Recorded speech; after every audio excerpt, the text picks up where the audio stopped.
हाँ तो बाबू पिछले क्लास में हम लोग पढ़े थे, उसके आगे हम लोग पढ़ेंगे। जो बच्चे एग्जाम के कारण सोमवार को क्लास नहीं किए थे, सोमवार को क्लास हम कराए थे, वो सोमवार वाला क्लास हम वीडियो बना रहे हैं, देख लीजिएगा वीडियो बढ़िया से, और नोट्स डाल देंगे टेलीग्राम पर, वहां से कॉपी में लिख लीजिएगा, ठीक है। तो आज का टॉपिक है सोमवार वाला क्रांतिक कोण। बहुत इंपॉर्टेंट टॉपिक है, एग्जाम में 2-3 बार आ चुका है। क्रांतिक कोण क्रिटिकल एंगल सी से दिखाते हैं, या आईसी से दिखाते हैं, या थीटा सी से दिखाते हैं, तीनों से दिखा सकते हैं। क्रांतिक कोण क्रिटिकल एंगल कहते हैं, सी से दिखाते हैं, या आईसी से, या थीटा सी से। सिंपल सा डिफिनेशन है, वह आपतन कोण जिस पर अपवर्तन कोण 90 डिग्री हो जाता है। वह आपतन कोण जिस पर अपवर्तन कोण 90 डिग्री हो जाता है। सिंपल यही है, वह आपतन कोण जिस पर अपवर्तन कोण 90 डिग्री हो जाता है, उस आपतन कोण को क्रांतिक कोण कहते हैं। अब इसको फिगर में थोड़ा बढ़िया से देखते हैं, ध्यान से। मान लीजिए वो लाइन है, ऊपर एक अलग माध्यम है, नीचे एक अलग माध्यम है। मान लो ऊपर विरल माध्यम है और नीचे सघन माध्यम है। ऊपर विरल है, नीचे सघन है। ऊपर का N1 है और नीचे का अपवर्तनांक क्या है, N2 है। मान लीजिए यहां कोई वस्तु रखा गया है, अब यहां से वस्तु जाएगा, टकराएगा, ठीक है। मान लीजिए यहां से वस्तु गया, टकराया। आप अच्छी तरह जानते हैं कि जहां किरण जाकर टकराता है, मान लीजिए यहां कोई वस्तु है, वस्तु से किरण निकला, जहां किरण जाकर टकराता है वहां लंब खींचा जाता है। वहां क्या खींचा जाता है बाबू, लंब खींचा जाता है, ठीक है, कोई दिक्कत नहीं है। मान लीजिए वस्तु नीचे था, यहाँ पर वस्तु था, वस्तु से किरण निकला, वस्तु कौन माध्यम में था, सघन, ज्यादा घना माध्यम में था, तो ज्यादा घना से कम घना में जाएगा, तो ये जो लंब है, लंब से दूर भागेगा। तुमको बताए हैं अपवर्तन 2 तरह का होता है, विरल से सघन में जाएगा तो लंब की ओर मुड़ेगा, सघन से विरल में जाएगा तो लंब से दूर भागेगा। तो ये किरण है, जाना चाहिए एकदम सीधा, नियम के अनुसार जाना चाहिए एकदम सीधा, जाना चाहिए सीधा, एकदम सीधा किरण जाना चाहिए। लेकिन ये मुड़कर इतना ज्यादा मुड़ जाएगा कि यहाँ आ जाएगा और 90 डिग्री का कोण बनाएगा। कितना डिग्री का, 90 डिग्री का कोण यहाँ पर बनाएगा। तो देखो ये वस्तु से किरण गया, टकरा कर एकदम सीधा हो गया, कितना डिग्री का कोण बना, 90 डिग्री। ये आने वाला किरण क्या बनाता है, आई कोण बनाता है। आने वाला किरण आई कोण बनाता है। कितना कोण बनाता है, आने वाला किरण आई, और यही आई कोण क्रांतिक कोण सी के बराबर होगा। तो देखो वह आपतन कोण को आई से दिखाते हैं, वह आपतन कोण जिस पर अपवर्तन कोण कितना डिग्री हो जाए, 90 डिग्री, तो उस आपतन कोण को ही क्या कहते हैं, क्रांतिक कोण। यही डेफिनेशन था। वह आपतन कोण मतलब वह आई जिस पर अपवर्तन कोण कितना डिग्री हो जाए, 90 डिग्री, तो उस आपतन कोण को क्रांतिक कोण कहते हैं। कोई दिक्कत, ये है आर, आई होता है आपतन कोण, आर होता है अपवर्तन कोण, ठीक है। तो वह आपतन कोण जिस पर अपवर्तन कोण 90 डिग्री हो जाता है, उस आपतन कोण को ही क्रांतिक कोण कहते हैं। कोई दिक्कत नहीं है, बात समझ में आया, कोई परेशानी। आपतन कोण को आई से, अपवर्तन कोण को आर से दिखाते हैं, ठीक है। यही डेफिनेशन था, वह आपतन कोण जिस पर अपवर्तन कोण 90 डिग्री हो जाता है, उस आपतन कोण को क्रांतिक कोण कहते हैं। अब यहाँ पर एक फॉर्मूला प्रूफ होता है, ये भी एग्जाम में आ चुका है, ध्यान से। ये फिगर यहाँ पर है, हम प्रूफ यहाँ पर कर रहे हैं, ध्यान से समझिएगा। टॉपिक क्या है, पहले टॉपिक समझ लीजिए। टॉपिक है अपवर्तनांक और क्रांतिक कोण के बीच संबंध। क्रांतिक कोण के बीच संबंध, अपवर्तनांक और क्रांतिक कोण के बीच संबंध, ये टॉपिक है, एग्जाम में पूछ चुका है, ध्यान से समझना है आपको, ठीक है।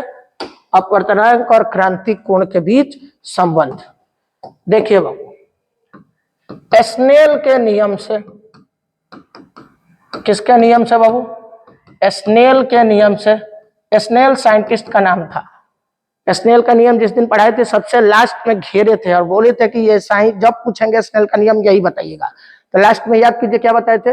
n1 साइन आई बराबर n2 साइन आर। तो बोलो स्नेल का नियम क्या है? n1 साइन आई बराबर n2 sign are. n1 sign आई बराबर n2 साइन आर। जो पूछे वो बताइए। n1 ठीक है, n1 दिया है, n1 लिख दिए। साइन कितना? आई। आई का मान कितना है यहां पर देखो, c है। n2 sign are. आर का मान कितना डिग्री है? 90 डिग्री है। कोई दिक्कत नहीं है। तो n1 साइन c बराबर n2 साइन 90 का मान 1 होता है। ठीक है, तो हम लिख रहे हैं साइन 90 का मान 1 होता है। अभी तक कोई दिक्कत है? जल्दी बोलो। बोलो स्नेल का नियम क्या है? n1 साइन आई बराबर n2 साइन आर। n1 को n1 रहने दिए, आई के जगह पर क्या लिखेंगे? c। n2 साइन आर के जगह पर कितना डिग्री लिखेंगे? 90 डिग्री। साइन 90 का मान 1। कोई दिक्कत नहीं है। हम चाहते हैं कि साइन वाले को एक तरफ कर दे और n वाले को एक तरफ।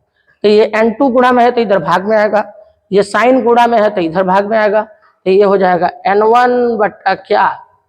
n2। n1 बट्टा n2 बराबर इधर क्या बचा? 1। तो ये n2 इधर गया है तो ये साइन नीचे जाएगा इधर, 1 बट्टा साइन c। अभी तक कोई दिक्कत? जल्दी बोलो। तो बोलो n1 बट्टा n2 बराबर 1 बट्टा साइन c।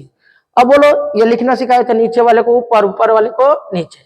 तो नीचे वाले को ऊपर, n2 ऊपर, 1 नीचे, ऊपर वाला नीचे, नीचे वाला ऊपर, बराबर 1 बट्टा साइन c।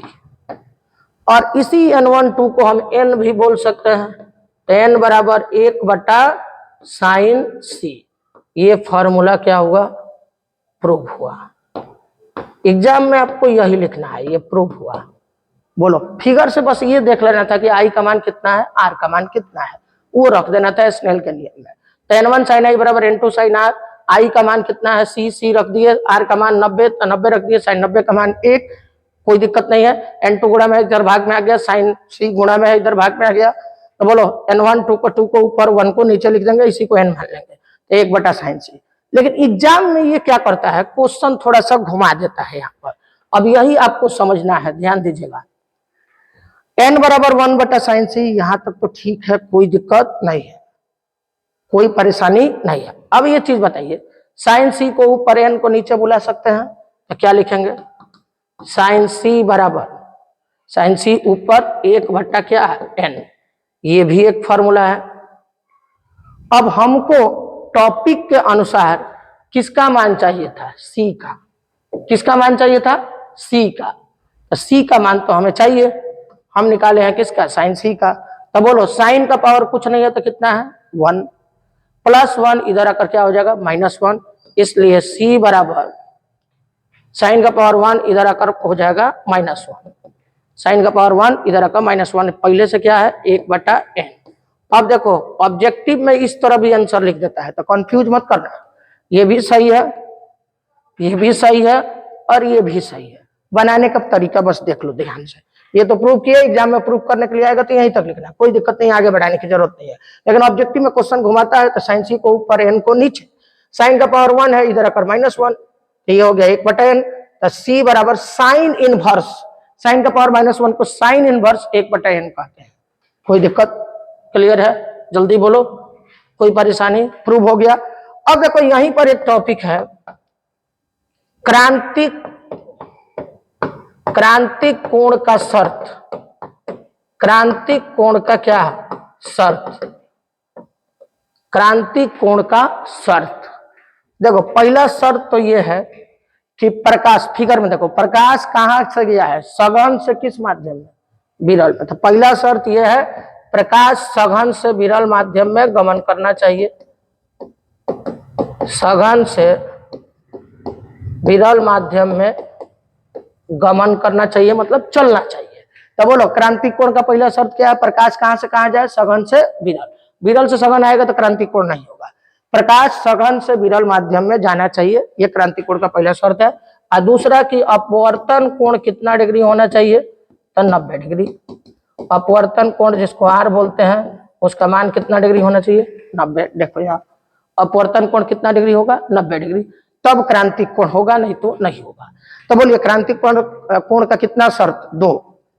प्रकाश सघन से विरल माध्यम में गमन करना चाहिए और अपवर्तन कोण का मान 90 डिग्री होना चाहिए। कोई दिक्कत? एग्जाम में क्रांतिक कोण पूछ चुका है, एग्जाम में क्रांतिक कोण का शर्त भी पूछ चुका है, एग्जाम में अपवर्तनांक और क्रांतिक कोण के बीच संबंध भी पूछा जा चुका है। क्लियर है? बात समझ में आया? अब इसका हम लोग क्वेश्चन बनाते हैं। हमारे पास फॉर्मूला आ गया है, n बराबर 1/sin c या sin c बराबर 1/n। फॉर्मूला तो आ गया है, तब हम लोग इस पर क्वेश्चन बनाएंगे। चलिए क्वेश्चन देखते हैं। अगर किसी माध्यम का अपवर्तनांक √2 है तो उस माध्यम का क्रांतिक कोण ज्ञात करें। ठीक है, तो देखो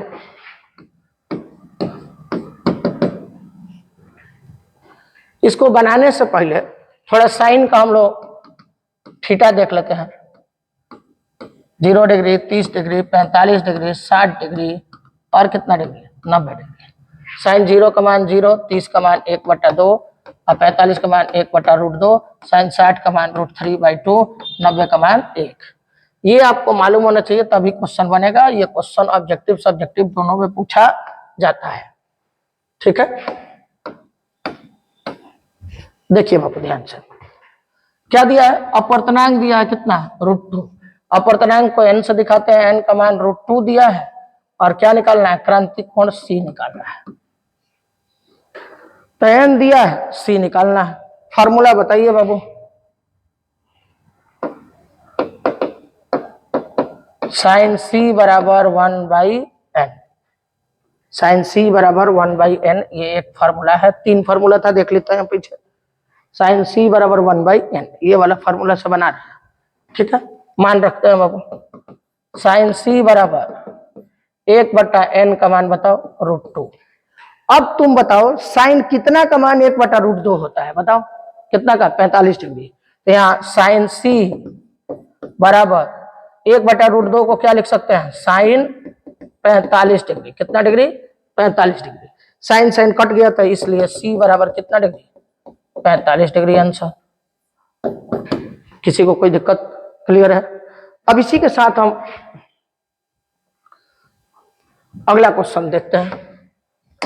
अगर n का मान 2/√3 है तो c का मान क्या होगा? चलिए फॉर्मूला हमको मालूम है पहले ही से, क्या है? साइन c बराबर 1/n। ठीक है, ये फॉर्मूला है, मान रखते हैं। साइन c बराबर 1/n का मान बताइए। 2/√3। अब बट्टा का बट्टा है तो नीचे वाला ऊपर जाएगा, तो साइन c बराबर √3/2। बोलो √3/2 कितना डिग्री है? 60 डिग्री। तो साइन c बराबर sine 60 degree. Sine sine cut गया, इसलिए c बराबर कितना डिग्री? 60 डिग्री क्रांतिक कोण आ गया। किसी को कोई दिक्कत? क्लियर है? आगे भी देख लेते हैं 1-2 क्वेश्चन। देखिएगा, अगर n का मान 2 है तो c का मान निकालना है। तो देखिए हम लोग फॉर्मूला क्या जानते हैं? साइन c बराबर 1/n, ये फॉर्मूला है। तो साइन c बराबर 1/n का मान कितना रखेंगे? 2। अब तुम ही बताओ 1/2 किसका मान होता है? कितना डिग्री का? 30 डिग्री का। तो साइन c बराबर sine 30 degree. Sine sine cut गया, इसलिए c बराबर कितना डिग्री? 30 डिग्री। किसी को कोई दिक्कत? अब देखो क्वेश्चन कभी कभी घुमा देता है। मान लो n का मान 6 दे दिया, c का मान निकालना है। अब तुम फॉर्मूला लगाओगे ये साइन c बराबर 1/n, तो अब ये तो बनबे नहीं करेगा। इस पर बनाकर देख लेते हैं। साइन c बराबर 1/n का मान कितना है? 6। अब 1/6 साइन में किसी का मान नहीं होता है। देख लो साइन में कितने डिग्री का मान 1/6 होता है, तो कहीं पता नहीं है। तो जब इस टाइप का क्वेश्चन आ जाए कि जब पता ही नहीं हो डिग्री, तो कैसे बनाएंगे? देखो ध्यान से देखो। अब ये तो साइन में 1/6 किसका मान होता है पता नहीं है, तो इसको ऐसे बनाएंगे, इसका पावर कुछ नहीं है तो कितना है 1। हमको तो सी ही ना निकालना है, तो इसका पावर 1 है, इधर जाकर -1 हो जाएगा, इसलिए क्या होगा सी बराबर साइन का पावर 1, इधर आकर साइन इनवर्स 1/6। ये आपका आंसर हुआ सी का। बात कुछ समझ में आया? अगर अभी भी दिक्कत है तो एक क्वेश्चन देख सकते हैं हम लोग। देखो क्या फॉर्मूला है बाबू, साइन सी बराबर 1/n, ये फॉर्मूला है, ठीक है। तो साइन सी बराबर 1/n का मान 4, तो 1/4 साइन में किसी का मान नहीं होता है, फिर यहाँ साइन का पावर कुछ नहीं है तो कितना है 1, इसलिए सी बराबर साइन का पावर 1, इधर आकर क्या हो गया साइन का पावर -1। अब पहले से क्या है 1/4। किसी को कोई दिक्कत है? बात समझ में आया? अगर कोण आया तब भी ठीक है, नहीं आया तो बिना कोण का ऐसे आंसर लिखेंगे। क्लियर है? सोमवार वाला क्लास यहीं ओवर होता है बाबू, ओवर।